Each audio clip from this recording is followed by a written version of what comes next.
आप सभी का स्वागत है।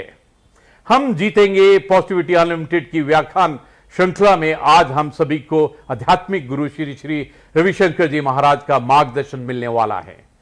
गुरुदेव श्री श्री रविशंकर जी महाराज आर्ट ऑफ लिविंग के संस्थापक, मानवतावादी और आध्यात्मिक गुरु हैं। गुरुदेव ने अनेक देशों की यात्रा करते हुए नैतिक लीडरशिप, भ्रष्टाचार का विरोध, विवाद समाधान, पर्यावरण और प्रकृति की देखभाल करते हुए शांति और वैश्विक रूपांतरण की प्रेरणा देते हैं। हम जीतेंगे पॉजिटिविटी अनलिमिटेड की व्याख्यान श्रृंखला में हम श्री श्री रविशंकर जी से अनुरोध करेंगे कि वह हम सभी का मार्गदर्शन करने की कृपा करें।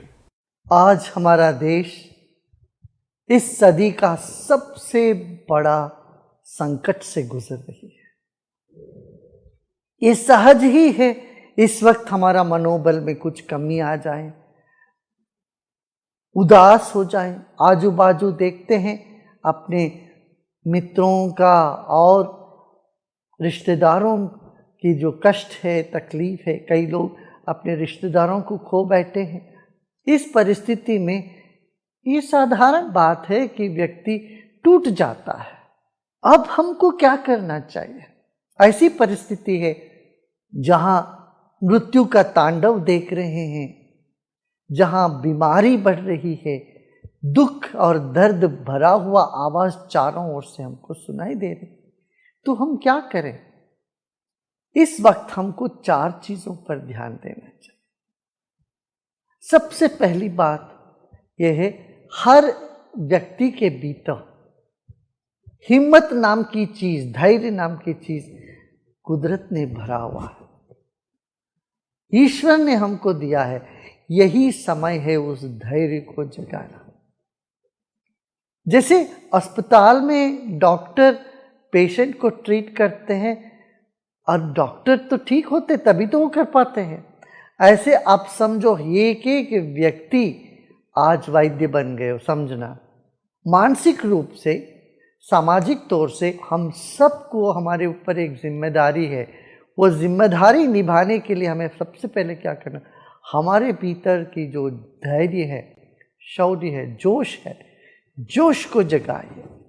जोश को जगाने से उदासीपन अपने से दूर हट जाएगा और यही समय है वो जोश जगाने का और होश संभालने का। दूसरी बात है होश संभालना। होश संभालने से हम भावुकता में आके बह नहीं जाएंगे, जिससे हम बाद में अफसोस करते रहेंगे। जब भी भावुकता से हम बह जाते हैं, बाद में अफसोस होता है।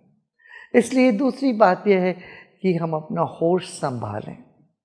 अपना दुख तो बड़ा है ही, मगर जब हम दूसरों के साथ देखते हैं उनका दुख हमसे भी बड़ा है, तो इससे भी हम सेवा प्रवृत्ति में लगने का सहज ही प्रेरित हो जाएंगे।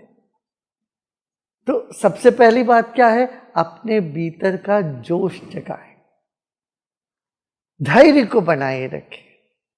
जब हम धीरज रखते हैं, धैर्य रखते हैं, हम हिम्मत और लोगों में भरने के लिए काबिल होते हैं। जब हम खुद ही टूट जाते हैं, हम किसी के काम में नहीं आएंगे। ईश्वर ने दिया है धैर्य, यह समय है हम अपने भीतर का जोश को, धैर्य को जगाएं। ये सबसे पहली बात है। दूसरी बात क्या है, हम सबके भीतर करुणा है। जब सब पार्टियां हो रही है, जब सब बढ़िया है, मौज कर रहे हैं, उस वक्त करुणा की क्या आवश्यकता है? करुणा का कब आवश्यकता है? जब व्यक्ति उदास है, दुखी है, दर्द से पीड़ित है, यहां करुणा अपने भीतर जगाएं। करुणा जगाने का मतलब यह है कि हम सेवा कार्य में लग जाएं। अपने से जो हो सकता है वो सेवा हम दूसरों को करें। आपने सुना होगा, एक नर्स, उसकी खुद के परिवार में किसी की मृत्यु हो गई, मगर वो अस्पताल में डटी रही, सेवा करती रही, ताकि उनको पता था कि और यहाँ जो मरीज है उनका देखभाल करने का जिम्मेदारी है मेरे ऊपर है। ये इस भाव से उस सेवा में डटी रही। तो करुणा और सेवा का मनोभाव हम अपने भीतर जगाएं। सबके भीतर है ये, ऐसा नहीं है कि नहीं है, कहीं से हमें लाना है। हर एक व्यक्ति के भीतर छिपी हुई है सेवा भाव। तो यह समय है उस भाव को प्रकट करने का।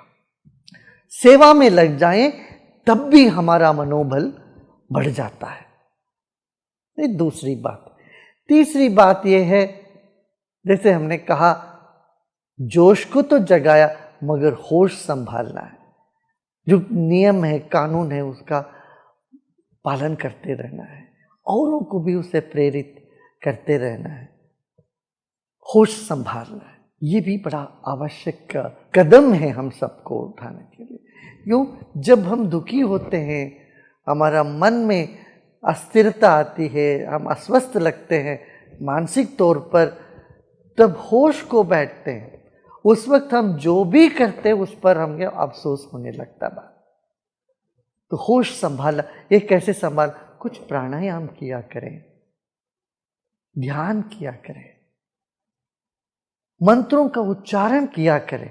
इससे क्या है, एक अनूठी अद्भुत आत्मबल हमको प्राप्त होता है। इस सदियों से हमारे पूर्वज करते आए हैं। जब बच्चे परीक्षा देने जाते हैं तब वो भगवान को याद करते हैं। देखिए, साल भर जैसे बीता भी हो, भगवान को याद भी नहीं किया हो, मगर जब परीक्षा नजदीक आ जाता है बच्चे भगवान को याद करते हैं।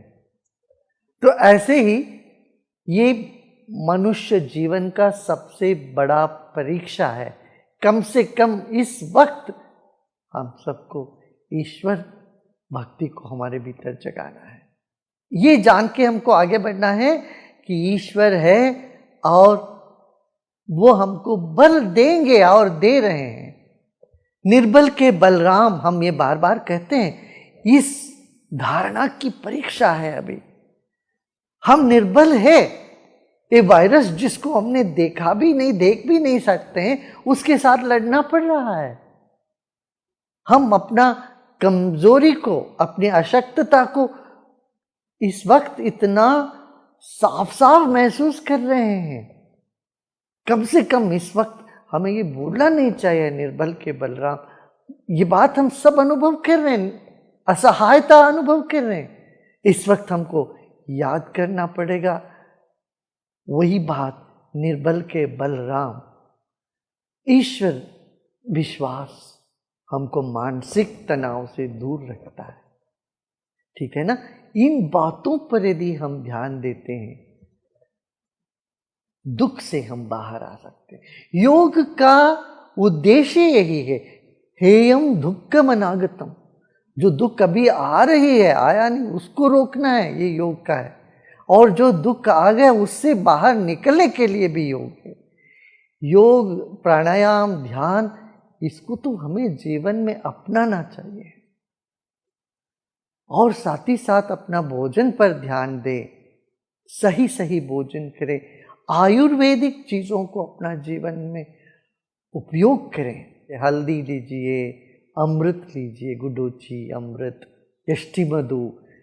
कोविड के बाद भी बहुत कमजोरियां होती है शरीर में। इस कमजोरी से बाहर आने के लिए भी हमें योग और आयुर्वेद का शरण में जाना पड़ेगा।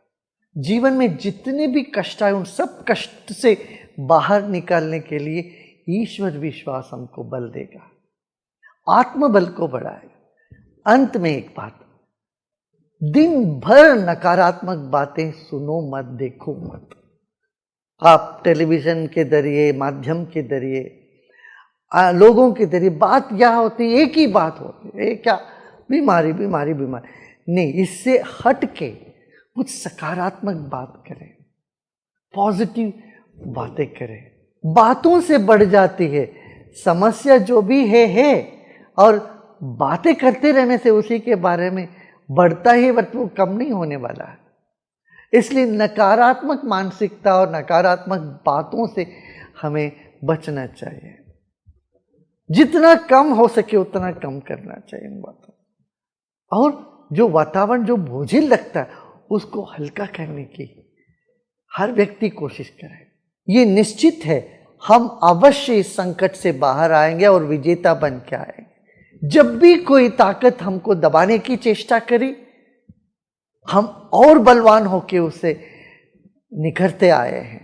इस बात को हम याद रखें। हाँ, याद है ना? अभी जोश जगाइए, अपने भीतर का हिम्मत जुटाइए। करुणा का अभिव्यक्ति का यही समय है। अपने भीतर की करुणा को अभिव्यक्त करें, ईश्वर विश्वास को जगाए, योग साधना और आयुर्वेद पर ध्यान दें, अपने स्वास्थ्य का ध्यान दें, औरों का भी भला के लिए आप जो भी कर सकते वो करने में तत्पर हो जाएं। इतना करने से हमारी जो ये मानसिक नकारात्मक स्थिति बढ़ती जा रही है, इससे हम बच सकते हैं। ओम शांति, जय Hind.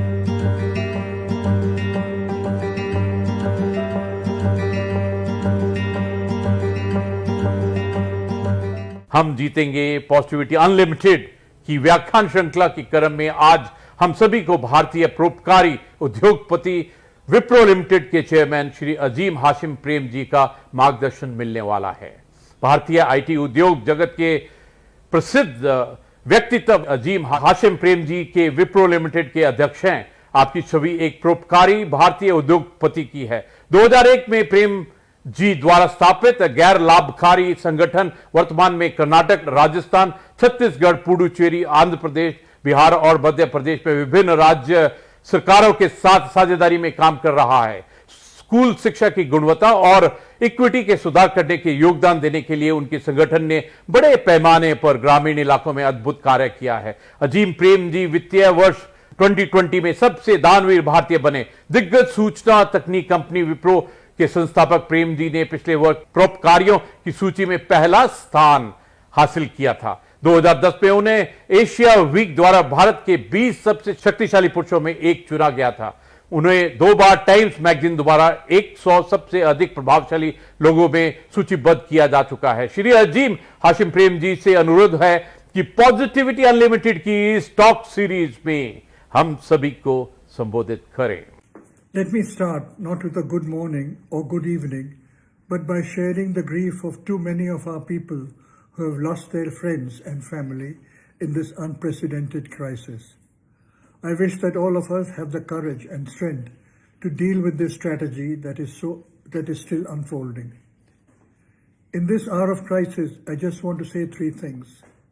First, we must act with the greatest of speed on all fronts, and these actions must be based on good science.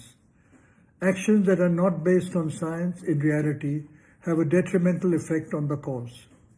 At the core of the idea of good science is a matter of being willing to accept and confront the truth. So we must confront this crisis, its scale, its spread, and its depth truthfully. Science and truth are the foundation on which we can tackle this crisis and ensure that it is not repeated. Second, in this situation, the country must come together as one. We must drop all our differences, understanding that this situation requires unity of action. Together we are stronger, divided we continue to struggle. Third, we have to be absolutely focused on the plight of the most vulnerable. As it is, the overall situation is heartbreaking, but if we were to look at the villages and those in poverty, it is not only the pandemic, but also the economic effects that are devastating people's lives. All our actions must give vulnerable the priority as they deserve. And also, we come out of this crisis, we need to restructure our society and economy such that our country does not have this kind of inequity and injustice. In the end, I can only urge every one of us to come together and do everything we can and more, because the hour demands it. I wish all of you safety and strength.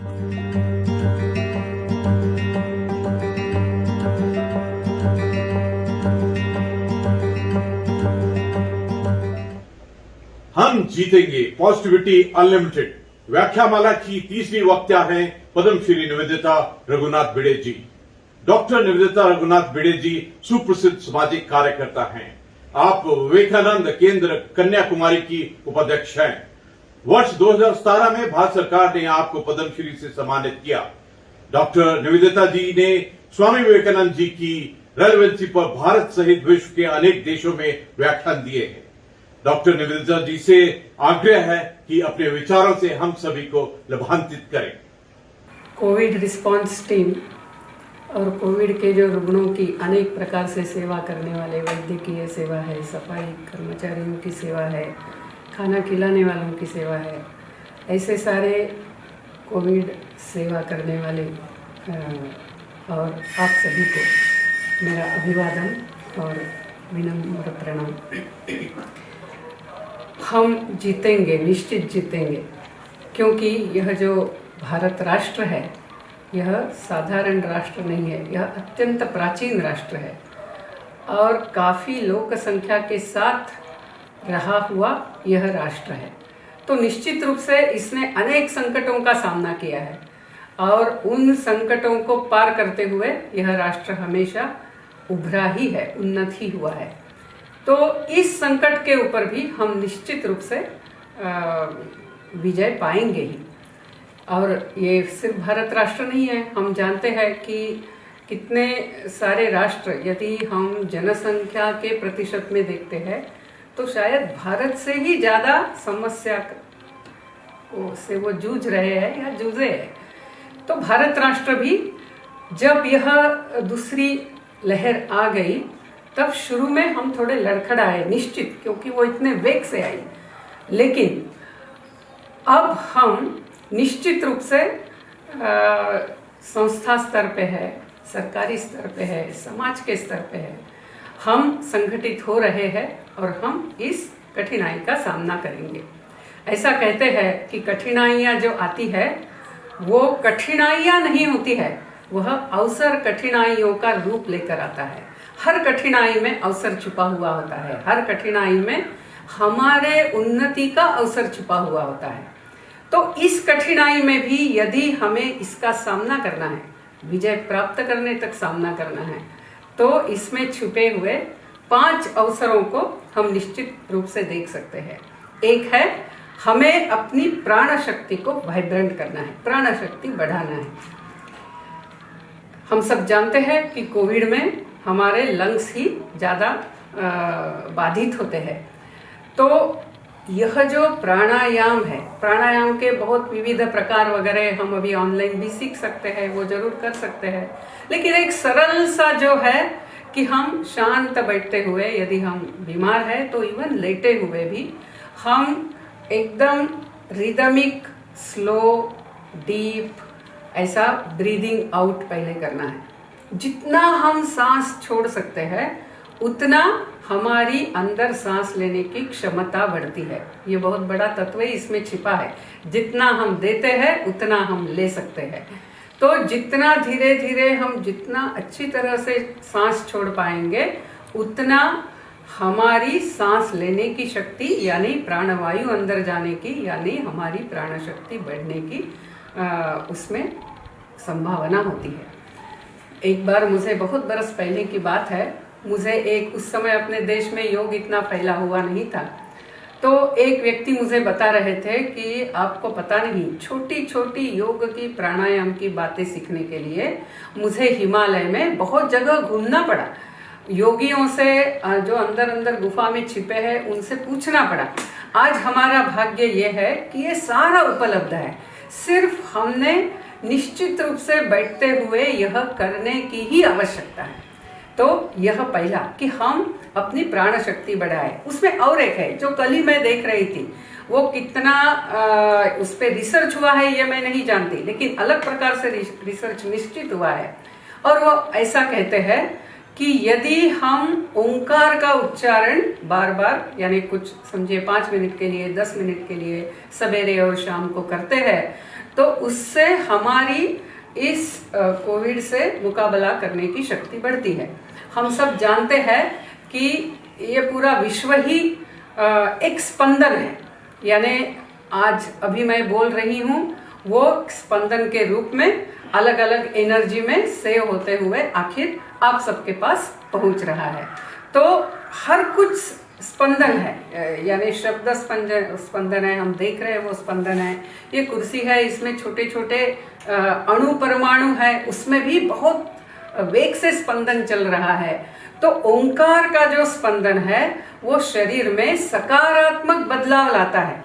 ये अन्य research में, संशोधन में सिद्ध हुआ है। Covid को लेते हुए अभी नहीं हुआ है, लेकिन एक डॉक्टर अपना अनुभव बता रहे थे कि यदि हम ओंकार का उच्चारण करते हैं तो हमारी वह शक्ति बढ़ती है।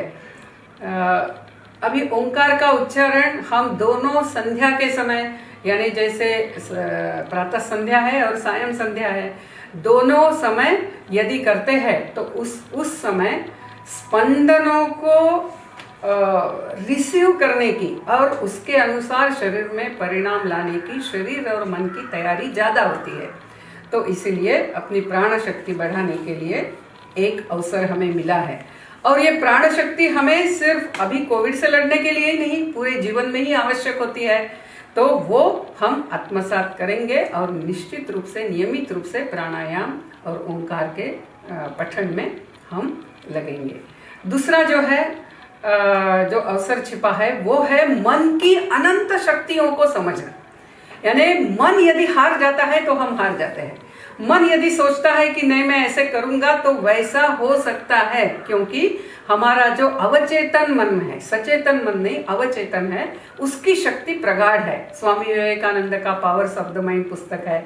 आज आप इंटरनेट में डालिए कि पावर्स ऑफ सबकॉन्शियस माइंड, आपको ढेर सारे पुस्तकों की नाम मिलेंगे।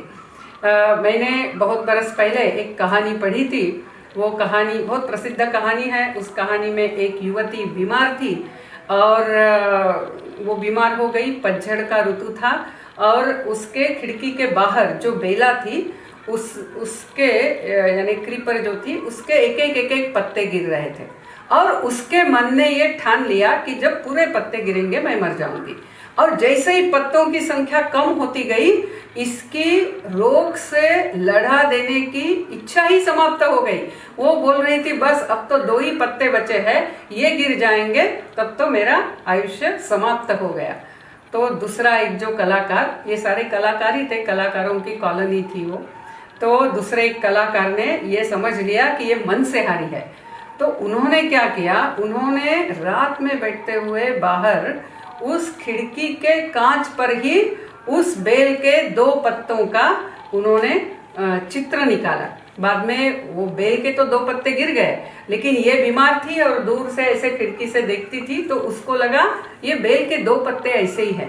अभी पत्ते गिरने का समय हो गया फिर भी पत्ते गिरे नहीं हैं, और फिर उसको उत्साह आ गया कि नहीं, इसका मतलब मैं मरने वाली नहीं हूँ। यानी ये मन की शक्ति है। हम यदि डर गए कोरोना होगा क्या तो वो हो जाएगा, मुझे बहुत सीरियस होगा क्या तो सीरियस हो जाएगा। और यानी हम जैसा सोचते हैं वैसा हम होते हैं। तो इसीलिए ये मन की शक्ति बढ़ाना है। तो रोज मैं क्या चाहती हूँ, मैं स्वास्थ्य चाहती हूँ, मैं सबके साथ योग्य व्यवहार करना चाहती हूँ। तो जब ये अवचेतन मन, वो तो हमेशा जागरूक रहता है, सचेतन मन जब शांत होने का समय होता है, यानी निद्रा के पहले, और जब हम सवेरे उठते हैं, हम थोड़ी देर के लिए यदि स्वास्थ्य का सकारात्मक विचार करें, अपने पूरे परिवार का, समाज का, राष्ट्र का, इस पूरे मानव समाज के सामने जो समस्या है उसका सकारात्मक विचार करेंगे, तो मन की जो सकारात्मक शक्ति है वो निश्चित रूप से जागृत होगी। तो दूसरा ये हमें अवसर मिला है अपनी मन की शक्ति सकारात्मक कार्यों में लगाने का तरीका प्राप्त करने का। तो ये दूसरा अवसर मिला है।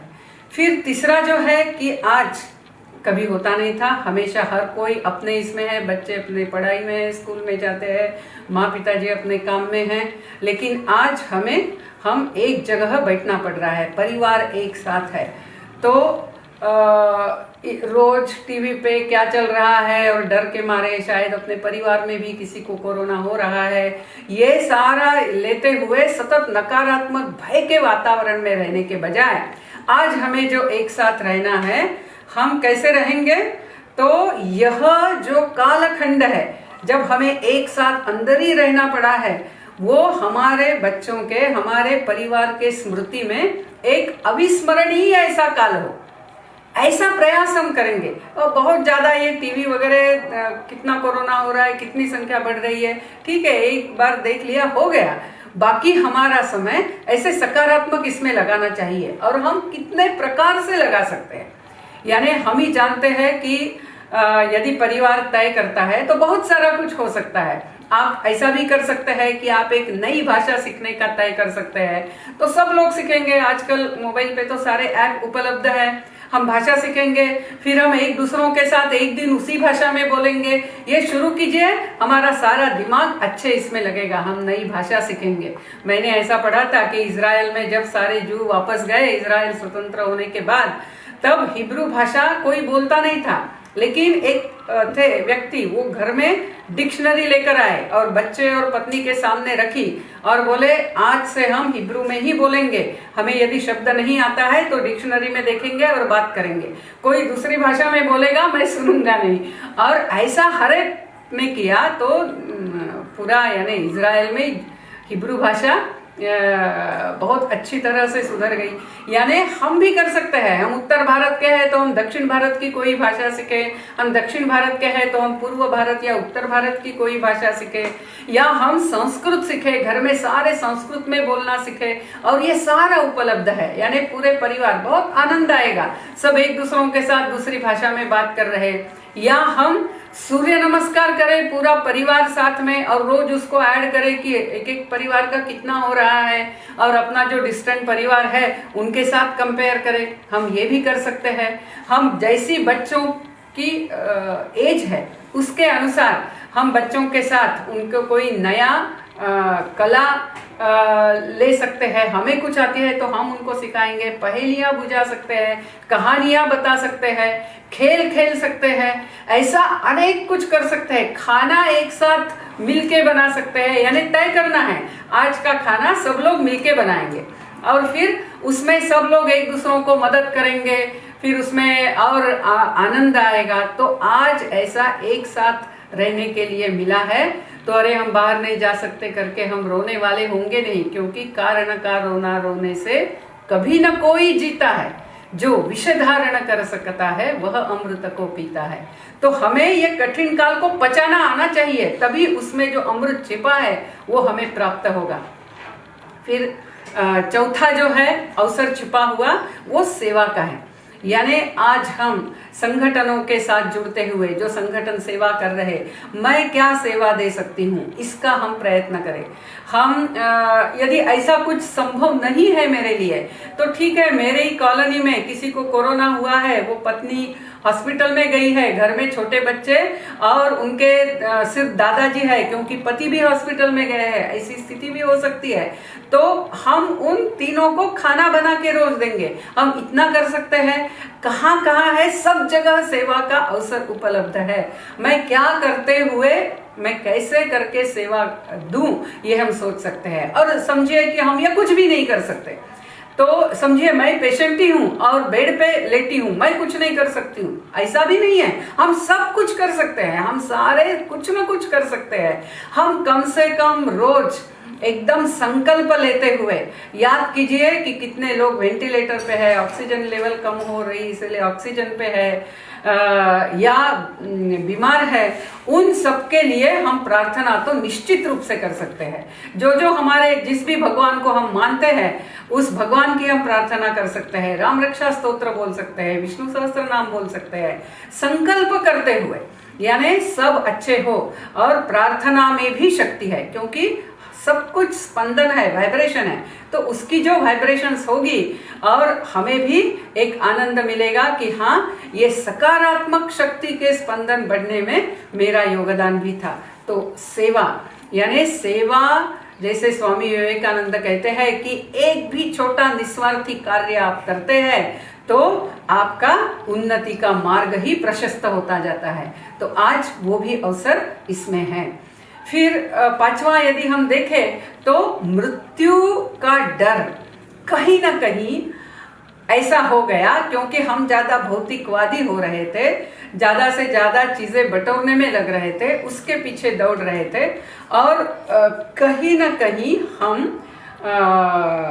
ज्यादा देह बुद्धि में स्थित होने लग गए, यानी मैं यानी कौन, तो ये शरीर, और फिर अभी उसके मृत्यु के डर में हम आ रहे ऐसा लगता है। लेकिन हम ऋषि मुनियों के संतान हैं, हम उस देश की संतान है जिस देश में मृत्यु ये पूर्ण विराम नहीं है, तो मृत्यु ये स्वल्प विराम है। हम मृत्यु को डरने वाले नहीं हैं। इस देश के लोगों को मृत्यु का डर नहीं है। ये जब अलेक्जेंडर को समझा, आप जानते हैं वो डंडामिस की कहानी, जब वो डंडामिस के सामने गए और हाथ में तलवार लेकर बोले कि मैं जगत जेता सिकंदर, मैंने तुमको बुलाया और तुम मुझे मिलने आए नहीं, मैं तुम्हारे शरीर के टुकड़े टुकड़े कर दूंगा। और डंडामिस हंसने लगा। डंडामिस ने हंसते हुए कहा, एक वाक्य में आपने दो झूठ बोले हैं, एक तो आप जगत जेता है नहीं, और दूसरा आप मेरे टुकड़े नहीं कर सकते हैं। आप मेरे शरीर के कर सकते हैं, मेरे टुकड़े नहीं कर सकते हैं।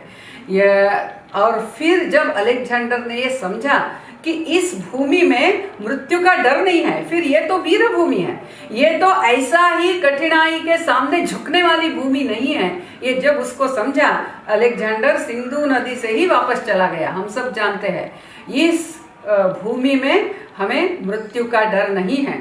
और ठीक है, जैसे हम जानते हैं कि एक न एक दिन हर एक को मृत्यु आने ही वाला है, लेकिन इसका अर्थ ऐसा नहीं है कि हम ठीक है चाहे जैसा रहेंगे, जो केयर लेनी है वो लेंगे, हम सामर्थ्य से जिएंगे, हम विजय से जिएंगे, हम योगदान करते हुए जिएंगे, और यदि मृत्यु का समय हो ही गया है तो हंसते हुए हम मृत्यु को झेलेंगे, हम मृत्यु का सामना करेंगे, क्योंकि हमारे देश में मृत्यु का डर नहीं है।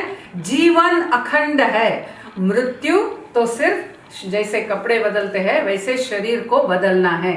और जो पुनर्जन्म के ऊपर संशोधन हो रहा है, जैसे डॉक्टर स्टीवनसन है, डॉक्टर ब्रियान वेस है, डॉक्टर सत्वन पसरीचा है, इन लोगों ने बहुत सारा संशोधन किया है पुनर्जन्म के ऊपर, और उसके अनुसार जो हम अभी तक मानते ही थे, ऐसा है कि आज हमारे जो प्रियजन है, ऐसा हुआ है काफी सारे घरों में हुआ है कि हमारे प्रियजन हमसे कोविड के कारण बिछुड़ गए हैं, लेकिन ये सिर्फ इस जन्म का है, अगले जन्म में फिर से सारे एक साथ आते हैं, और हम जितना दुखी रहेंगे हम उनके आत्मा को दुखी देने वाले हैं। तो जो भी समस्या है, यानी मृत्यु का हमें डर नहीं है, हम मृत्युंजय है, और ऐसा आत्मविश्वास से यदि हम इस समस्या का सामना करते हैं तो निश्चित रूप से हम जीतेंगे ही। हम सब जानते हैं कि तीर्थक ऐसा कहते हैं, कहीं कुछ पाप किया तो तीर्थ क्षेत्र में जाके उस पाप को हम नष्ट कर सकते हैं। उसी प्रकार ऐसा जब मनुष्य के कष्ट का काल होता है उस समय सेवा करते हैं तो पुण्य प्राप्त करते हैं, लेकिन यदि किसी की असहायता का हम फायदा उठाते हैं तो निश्चित रूप से हमें उन कर्मों का सामना करना पड़ेगा। यह जो कर्म का सिद्धांत है वो भी आज हमने अच्छी तरह से हम समझेंगे तो निश्चित रूप से हमारा जीवन जो होगा वो योगदान करने वाला होगा, मदद करने वाला होगा, और ऐसा जीवन हम जिएंगे। हर कठिनाई के अंदर जो छिपे हुए अवसर है, ऐसे अवसर हम हमारी प्राण शक्ति बढ़ाएंगे, हम हमारी मन की शक्ति बढ़ाएंगे, हम परिवार को बहुत आत्मीयता से जुड़ा हुआ और बच्चे सब कुछ नया सीखेंगे। हमें एक दूसरों के करीब आने के लिए समय मिला हुआ है, हमें सेवा का अवसर मिला है, और हमारे जीवन से हम मृत्यु का डर पूरा निकाल देंगे। ऐसा यदि हम होते हैं तो निश्चित रूप से, और हम होंगे ही, क्योंकि इस राष्ट्र के खून में है वो, सिर्फ हमें अभी याद दिलाकर उसका अभ्यास करने की आवश्यकता है, और वो हम करेंगे और निश्चित हम कोरोना का युद्ध जीतेंगे। नमस्कार।